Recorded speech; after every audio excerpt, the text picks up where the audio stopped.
Everyone, आज की ना वीडियो में हम कार्ल मार्क्स का थ्योरी ऑफ स्ट्रगल देखेंगे एंड कोशिश करेंगे एंड टू एंड कवर करने की इसको एक वीडियो में।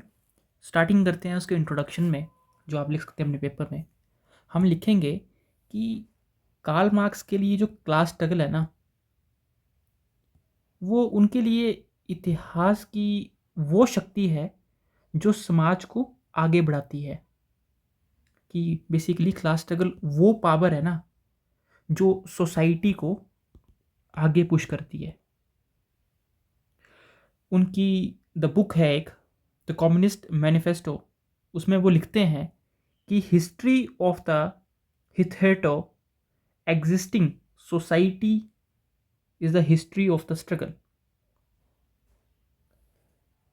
बहुत अच्छी बात लिखी है इन्होंने, जिसका सीधा मतलब ये है कि मार्क्स के अनुसार आज तक आज तक का जितना भी इतिहास रहा है, जितना भी आप हिस्ट्री उठा के देख लो, जितना भी आप इतिहास उठा के देख लो, वे मुख्य रूप से क्लास स्ट्रगल वे मुख्य रूप से क्लास स्ट्रगल का इतिहास रहा है, वो हिस्ट्री रही है। यानी समाज में हमेशा हमेशा अलग अलग वर्गों के बीच में संघर्ष चलता रहता है। प्लस प्लस कार्ल मार्क्स का सोशियोलॉजिकल पर्सपेक्टिव ये है ना कि मार्क्स पता क्या मानते हैं। मार्क्स मानते हैं ना कि सोसाइटी में, एक मिनट, कि मार्क्स पता क्या मानते हैं, सोसाइटी में ना, सोसाइटी का स्ट्रक्चर जो है ना, सोसाइटी का जो स्ट्रक्चर है उसके इकोनॉमिक बेस है, यानी इंफ्रास्ट्रक्चर। सोसाइटी का जो बेस है, उसका जो बेस है मतलब इकोनॉमिक बेस है बेसिकली, वो क्या है, इंफ्रास्ट्रक्चर है। ऊपर क्या है, सुपर स्ट्रक्चर है बेसिकली, है ना। बोलते हैं कि समाज जो है ना वो इस पे टिका हुआ है, किस पे, इंफ्रास्ट्रक्चर पे, जो कि क्या है, इकोनॉमिक बेस है। और जब फोर्सेस ऑफ प्रोडक्शन और रिलेशन ऑफ प्रोडक्शन के बीच में जब तनाव होता है ना, जब इन दोनों के बीच में तनाव होता है ना, तब पैदा होता है आपका क्लास स्ट्रगल।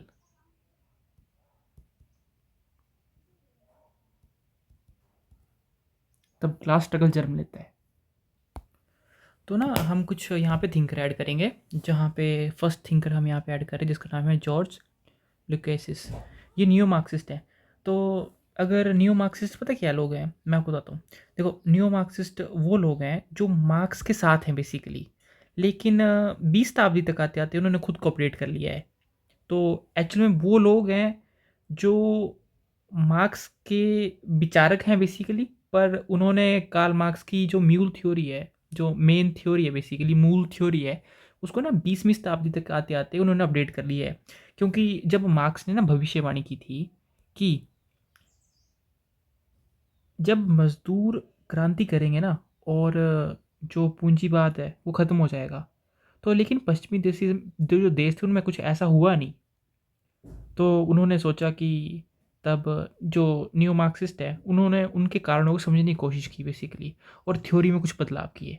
तो इन्हीं को इसलिए हम बोलते हैं कि ये जो है नियो मार्क्सिस्ट बेसिकली। तो उन्होंने ना रेफिकेशन की एक थ्योरी थी, इनका बेसिकली रेफिकेशन का कंसेप्ट दिया, जहाँ पे जो सोशल रिलेशंस को नेचुरल इम्यूटेबल ऑब्जेक्ट्स की तरह देखने लगते हैं। ये फॉल्स कॉन्साइसनेस की गहराई से समझते हैं, जिसमें मार्केट फोर्सेस को कुदरती हुक्म मान लेते हैं। ठीक है, मतलब मार्केट फोर्सेस जो है ना, ये कुदरती हुक्म मान लेते हैं बेसिकली, ये अपने आप हो रही हैं मतलब। नेक्स्ट हम बात करेंगे स्ट्रक्चरल कंपोनेंट्स के बारे में। तो ना मार्क्स ने, एक मिनट जी, ओके, तो मार्क्स ने ना कुछ स्ट्रक्चर्स की बात की यहाँ पे, कि दो स्ट्रक्चर या फिर दो क्लासेस जो है उनका जिक्र किया। एक तो किया उन्हें बोर्जियास का, मतलब जिनके पास हैव्स, मतलब इनके पास मीन्स ऑफ प्रोडक्शन। अब मीन्स ऑफ प्रोडक्शन क्या होता है, जैसे फैक्ट्री है, कैपिटल है, लैंड है, पर इनका कब्जा है, उनके पास है वो। तो बेसिकली ये रूलिंग क्लास है जो आइडियोलॉजी और स्टेट मशीनरी को कंट्रोल करते हैं बेसिकली। और दूसरे थे प्रोटलेट्स। जो प्रोटैरिएट्स जो थे वो हैव नोट थे, मतलब ये ना एक सब्जेक्ट क्लास है, इनके पास सिर्फ अपनी लेबर पावर होती है। और एक मिडिल क्लास जिनको हम पैटी बुर्जियास कहते हैं। तो मार्क्स ने कहा कि कंपटीशन की जो वजह से ये वर्ग जो है ये धीरे धीरे ख़त्म हुआ जा रहा है, हो जाएगा बेसिकली। और प्रोलेटरेट जो है में मिल जाएंगे बेसिकली ये। और इस चीज़ को मार्क्स कहते हैं कि इस फिनोमिना को हम बोलेंगे प्लोरिनेट्राइजेशन। तो ना एक बड़ी अच्छी चीज़ बता रहा हूँ मैं आपको। ये डायग्राम है क्लास स्ट्रगल की डायग्राम की। ये बोलता है ना आइडियोलॉजिकल, आइडियोलॉजिकल मतलब कि वो अमीर है, वो गरीब है, वो ऐसा है, वो एक आइडियोलॉजी बन जाती है बेसिकली हमारी। तो बोलता है कि आइडियोलॉजी एंड स्टेट कंट्रोल, इन दोनों की वजह से देर इज़ अ कैटेगरीज दो बन जाती हैं, एक बन जाती है बुर्जियास, दूसरे बन जाते हैं प्रोटलेट्स। और ये जो खाइयाँ हैं ना ये गहरी होती चलती हैं दोनों के बीच में। क्यों? इन दोनों की वजह से, जिसको ये जो खाइयाँ हैं गहरी ही रहती हैं। और इस चीज़ को हम बोलते हैं पोलराइजेशन, मतलब ध्रुवीकरण हो जाता है इनका because of ideological and state control की वजह से। तो बेसिकली ये डायग्राम जो है ये अच्छे तरीके से एक्सप्लेन कर रहा है। ठीक है, आगे चलते हैं। आगे हम बात करेंगे डायनेमिक्स ऑफ स्ट्रगल, या फिर इसको बोल सकते हैं कि what are the reason for the struggle, है ना। रीज़न ऑफ द स्ट्रगल भी इसकी हेडिंग आ सकती है कि what are the main reason of struggle. Reason of struggle, तो पहला रीज़न तो ये है कि देखो, जो कैपिटलिस्ट है ना वो मजदूरों से उतना ही पैसा देते हैं, मजदूरों को उतना ही पैसा देते हैं जितने में वो रह सकें, जिसको हम बोलते हैं सस्टेनेबल वेजेस। और दूसरी बात दिक्कत ये है पर बट उनसे ना काम ज़्यादा करवाते हैं वो। और जब वो उनसे काम ज़्यादा करवाते हैं तो जो बचा हुआ प्रॉफिट है ना, तो जो बचा हुआ प्रॉफिट है, जो बचा हुआ प्रॉफिट है वही एक्सप्लॉयटेशन का मूल कारण बनता है। आई होप ये बहुत प्यार से समझाया मैंने। तो चलिए अगले पॉइंट पे चलते हैं। अगले पॉइंट है एलाइनेशन। एलाइनेशन मतलब अलगाव बेसिकली, कि मनुष्य जो है ना वो बड़ा एलाइनेशन सा फील कर रहा है। तो मार्क्स के अकॉर्डिंग जो लेबर है ना, लेबरर है बेसिकली, या फिर मजदूर जो है ना वो चार तरफ से अलग होता है, मतलब चार तरफ से एलिनेशन फील कर रहा होता है। एक तो जो प्रोडक्ट जो खुद बना रहा है वो, दूसरा प्रोसेस से, तीसरा सोसाइटी से, चौथा स्पीसियस बीइंग मतलब खुद की फितरत से, जिसके कारण क्या होता है, क्लास स्ट्रगल होता है, which is the main reason for the class struggle. Number three है polarisation of class. Polarisation of class का मतलब है कि सोसाइटी जो है ना, सोसाइटी जो है ना वो अलग अलग दो बड़े अपोजिंग क्लासेस में डिवाइड हो जाती है, जिसमें एक है बुर्जियास और दूसरा है प्रोटलेट्स। और इनके बीच में इसके कारण क्या होता है, स्ट्रगल होता है। एंड मार्क्स इसी को पता क्या बोलते हैं, इसी को मार्क्स बोलते हैं कि ये है बाईपोलराइजेशन। एंड बाईपोलराइजेशन जो है ना, bipolarisation it is a big reason for the class struggle. Number 4 point हम बात करेंगे। और चौथा पॉइंट जो मैं डिस्कस करने जा रहा हूँ ना ये बड़ा इंटरेस्टिंग है। इंटरेस्टिंग की बात देखो, फॉल्स कंसाइसनेस वर्सेस क्लास कंसाइसनेस। फॉल्स कंसाइसनेस में जब कंसाइसनेस होती है तो उसको लगता है कि यार ये मेरी दिक्कत है, लेकिन धीरे धीरे जब टाइम बीतता है ना तब वो एक पूरी क्लास की कंसाइसनेस बन जाती है। तो वहाँ से स्टार्ट होता है क्लास स्ट्रगल। ये सबसे इंपॉर्टेंट पॉइंट है। तो शुरुआत में क्या है, मजदूर को लगता है कि वो उसी के नसीब बुरा है, मतलब फॉल्स कंसाइसनेस है बेसिकली। एंड पर धीरे धीरे जब वो देखता है कि समाज की जो एक्सप्लॉयटेशन सिस्टम है इसकी वजह से ये सारी दिक्कत है, तब क्लास फॉर इटसेल्फ मतलब वर्ग चेतना पैदा होती है जिससे क्लास स्ट्रगल होता है। सो हम इसको ये बोल सकते हैं कि false consciousness evolves into the class consciousness as a laborer realized that their exploitation is a systematic issue fueling the class struggle। तो यहाँ पे ना एक कॉम्प्लीमेंट्री लिंक डालने की कोशिश की है मैंने। तो यहाँ पे ना मैंने मतलब खुद डाला ये वाला कि प्लेटफॉर्म कैपिटलिज्म यहाँ पे होता है बेसिकली। तो प्लेटफॉर्म जो कैपिटलिज्म में क्या होता है बेसिकली, तो ऐसा होता है इसमें कि जो गिग वर्कर या फिर गिग इकोनॉमी है, जिसमें स्विगी और जो ऊबर वाले हैं basically, they face a new form of alienation and surplus value extraction. And the thing is कि algorithm control, rating system, pressure and pressure basically reduce their labor rights, reduce their labor rights, similar to the precariats concept। तो ये एक अच्छा point बन सकता है, इसमें definitely अच्छा पॉइंट बन सकता है। तो मैंने बोला in the platform of capitalism gig workers face a new forms of alienation and surplus value extraction, algorithm control, rating system and pressure reduce their labor rights, similar to the precariat concept। फिर चौथा point हम cover करेंगे इसमें, historical materialism. तो ना marks ने जो history है ना उसको स्टेजेस में बांटा है कुछ में, जहाँ हर स्टेज के दो वर्ग में लड़ाई होती है कि हिस्ट्री का एक ये फेज़ है, एक ये फेज़ है, एक ये फेज़ है, एक ये फेज़ है। हर फेज़ में दो वर्गों के बीच में लड़ाई है, हर फेज़ में दो वर्गों के बीच में लड़ाई है देखो। प्लस ये बोलता है कि पहला जो है वो है प्रिमिटिव कॉम्युनलिज्म। इसमें कौन कौन लड़ रहा है देखो, इसमें लड़ कोई नहीं रहा है। जो प्रिमिटिव कॉम्युनलिज्म है इसमें कोई क्लास ही नहीं थी, पहले प्राइवेट प्रॉपर्टी का कंसेप्ट ही नहीं था। लेकिन जब एंशियंट आई, ओके, प्रिमिटिव देख लिया, लेकिन जब एंशियंट आई तो उसमें मास्टर और स्लेव्स का रिलेशन आया। जब फ्यूडल सोसाइटी आई तो लॉर्ड्स एंड सर्व्स का कंसेप्ट आया। लॉर्ड्स एंड सर्व का कंसेप्ट सिंपल है ना, कि एक लैंड होती थी जिसमें लॉर्ड यहाँ पे रहता था, बड़ा सा घर होता था इसका लॉर्ड का, यहाँ पे सर्व्स के छोटे छोटे कमरे होते थे और ये पूरे खेत होते थे। तो लॉर्ड क्या करता था, उनको प्रोटेक्शन प्रोवाइड करता था यहाँ पे, कि ये जो सर्फ जो यहाँ पे काम कर रहे हैं उनको प्रोटेक्शन मिल जाएगी। और इसकी मतलब जो लॉर्ड होता है उसकी अपनी आर्मी होती थी बेसिकली।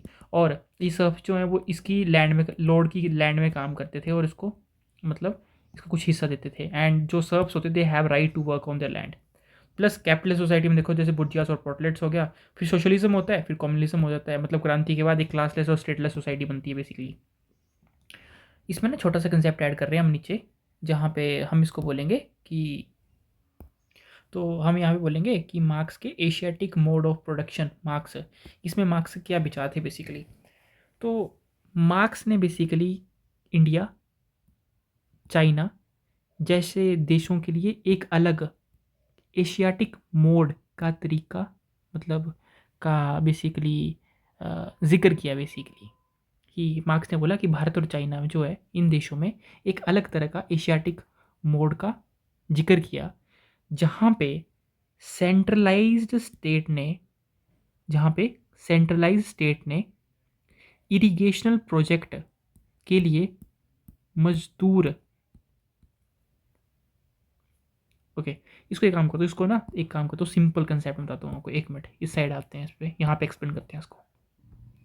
तो अगर इसको मैं सिंपल मैं इसमें समझाऊँ तो एक काम करता हूँ, पहले ना आपको इसको बताता हूँ, ठीक है, क्या दिक्कत क्या है अभी। ये दिक्कत कुछ ऐसी है कि मार्क्स ने ना एक मार्क्स ने मेंशन किया एशियाटिक मोड के बारे में, एशियाटिक मोड के बारे में कंट्रीज़ लाइक इंडिया और चाइना के लिए, जहाँ पे strong centred forces, forced people, जो स्टैंग जो ओके जो सेंट्रल स्टेट होते थे ना बेसिकली, जो स्ट्रोंग सेंट्रल स्टेट होते थे ना, ये ना लोगों को फोर्स करते थे basically to work for the irrigation project, irrigation project के लिए काम करने के लिए फोर्स करते थे, जिसके कारण जो सोसाइटी थी वो स्टेगनेंट हो गई थी बेसिकली। एंड जो एरिक एरिक वोल्फ है, ये अपनी किताब है उनकी एक, जिसका नाम है Europe and the people without history, उसमें वो लिखते हैं कि कैसे कैपिटलिस्ट शेप करते थे, shaped class relation across the world, कि कैपिटलिस्ट जो लोग हैं ना इन्होंने कैसे मतलब समाज के किस तरीके को कैसे शेप किया हुआ बेसिकली। तो अगर मैं इसको सिंपल इंग्लिश में बोलूँ तो मैं ये बोलूँगा कि marks mention a special Asiatic mode for the countries like India and China, where the strong centered state forced the people to the work for the irrigation project, which made the society stagnant. The Eric Wolf, in his book Europe and the People Without History, explained how capitalists shape the class relations across the world. तो इस तरीके से इसको हम समझेंगे यहाँ पे। अब कुछ स्पोर्टर्स एंड फ्यूचर डेवलपमेंट की बात करेंगे। तो इनमें जब हम थिंकर की बात करेंगे तो सबसे पहले हमारे पास ये आएंगे फ्रेडरिच एंजल। तो फ्रेडरिच एंजल जो थे ना, एक्चुअल में ये दोस्त थे कार्ल मार्क्स से, जिन्होंने उनको फाइनेंशियल सपोर्ट किया था बेसिकली। तो उन्होंने कंसेप्ट दिया कि प्राइवेट प्रॉपर्टी की वजह से औरतों को भी गुलामी की तरफ धकेला जा रहा है बेसिकली। तो ये कंसेप्ट इन्होंने दिया था। प्लस नॉट ओनली दिस, कुछ नियो मार्क्सिस्ट आते हैं फिर बाद में, like Antino Gramsci. They introduced the concept of hegemony basically. They introduced the concept of hegemony, and they arguing that the ruling class control through common sense and culture, not just by the force. Then उसके बाद एक और thinker आता है जिनका नाम है Rolf डेफ्रेंट्रोम ड्रॉफ डॉफ। वो सुजेस्ट करते हैं कि today struggle is about the authority not property. And कुछ अदर न्यू मार्क्सिस्ट आते हैं जैसे लोइस अल्थसर।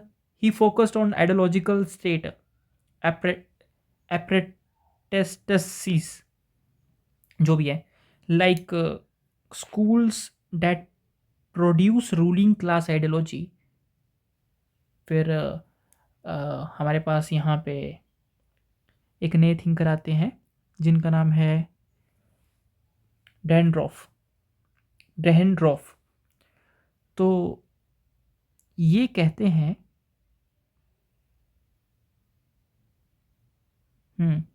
डेंड्रॉफ कहते हैं कि that today struggle is about the authority and not the property.